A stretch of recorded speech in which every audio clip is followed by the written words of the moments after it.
Let's start with the next topic and that is supply curve. अब हमने demand curve भी पढ़ा था कि demand curve is a downward sloping curve. ठीक है, सप्लाई कर्व क्या होता है? सप्लाई कर्व भी सेम होता है। It is a graphical representation of the supply schedule. यानी इसके पहले वाली वीडियो में जो हमने देखा सप्लाई शेड्यूल, उसको जब आप एक ग्राफ के फॉर्मेट में प्रेजेंट करते हो तो उसको हम लोग बोलते हैं सप्लाई कर्व। ठीक है, supply curve is a graphical representation of supply schedule. Simple, it is the locus of all the points showing various quantities of a commodity that a producer is willing to sell at various levels of price during a given period of time, assuming no change in other factors. Supply curve का मतलब क्या हुआ? कुछ भी नहीं। जो हमने supply schedule देखा था ना, उसको जब आपने ग्राफिकल प्रेजेंटेशन में बना दिया है तो उसको हम बोलेंगे सप्लाई कर्व। यहां पे क्या लिखा हुआ? It is the locus. Locus मतलब क्या होता है? बेसिकली मिक्स कर देना, ज्वाइन कर देना। तो आपने जितने भी पॉइंट्स यहां पे दिखाए थे ना सप्लाई कर्व में, जब आप उन सबको ज्वाइन कर दोगे ना तो उसको हम बोलेंगे सप्लाई कर्व। सिंपल है, इससे ज्यादा कुछ याद रखने की जरूरत नहीं है। It shows the direct relationship between price and quantity supplied keeping other factors constant. अब ये चीज याद रखनी पड़ेगी, प्राइस और डिमांड में इनवर्स रिलेशनशिप था। दैट मींस अगर प्राइस इंक्रीज होती है तो डिमांड डिक्रीज होती है, but in the case of supply there is direct positive relationship. मतलब क्या होता है? प्राइस बढ़ेगी तो सप्लाई भी बढ़ेगा।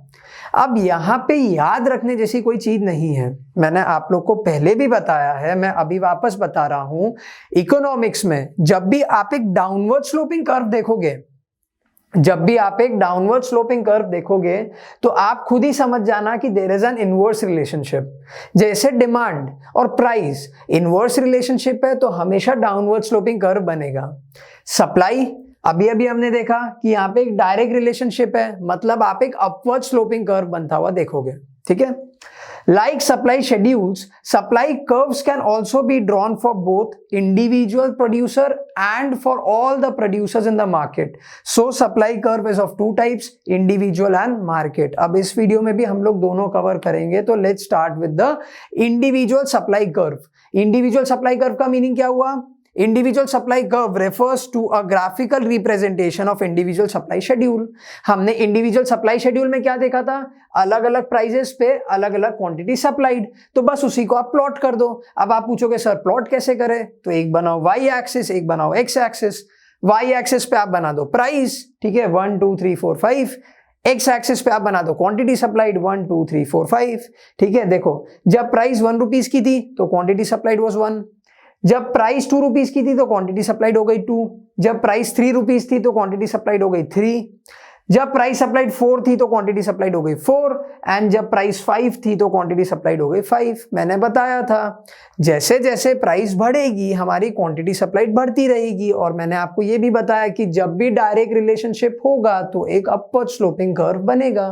सिंपल। अब यहाँ पे हमने दूसरा वाला पॉइंट भी क्लियर कर लिया। यहाँ पे हमने एक वर्ड देखा था, it is the locus. Locus मतलब मैंने आपको क्या बताया था? जब हम अलग अलग पॉइंट्स को ज्वाइन कर देते हैं, तो हमने यहाँ पे अलग अलग पॉइंट्स बनाए, प्राइस 1 का पॉइंट, प्राइस 2 का पॉइंट, प्राइस 3 4 एंड 5 के points.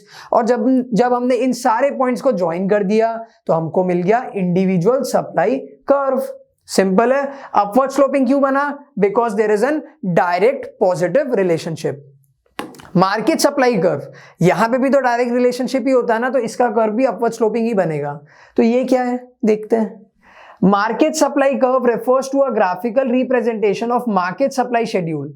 It is obtained by horizontal summation of individual supply curves. ठीक है, जब हम सारे के सारे इंडिविजुअल सप्लाई कर्व को ऐड कर देते हैं, मिक्स कर देते हैं, तो हमें एक मार्केट सप्लाई कर्व मिलता है। Market supply curve that is S of M, ये है market supply curve, is obtained by horizontal summation of the individual supply curves S of A and S of B।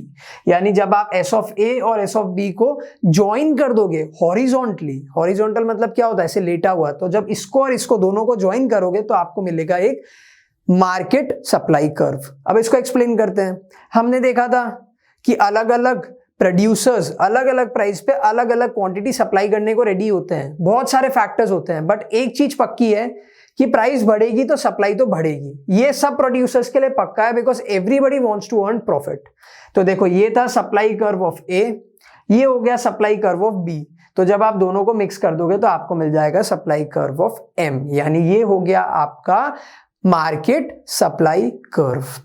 ये video में हमने क्या देखा कि सप्लाई कर्व क्या होता है। मैंने आपको एक एडिशनल इंफॉर्मेशन क्या दी कि डाउनवर्ड स्लोपिंग कर्व कब बनेगा एंड अपवर्ड स्लोपिंग कर्व कब बनेगा। सप्लाई कर्व का मीनिंग क्या था, it is a graphical representation of the supply schedule. एक और मीनिंग क्या था, it is the locus of all the points. ठीक है, फिर हमने क्या देखा कि सप्लाई कर्व दो तरीके के हो सकते हैं, individual and market. Individual supply curve कैसा बनेगा, upward sloping. Market supply curve कैसा बनेगा, पहले आप बनाओ S ऑफ A, फिर आप बनाओ S ऑफ B, और दोनों को जब आप हॉरिजॉन्टली मिक्स कर दोगे तो आपको मिल जाएगा S of M, that is market supply curve. Now let's move on to the next video.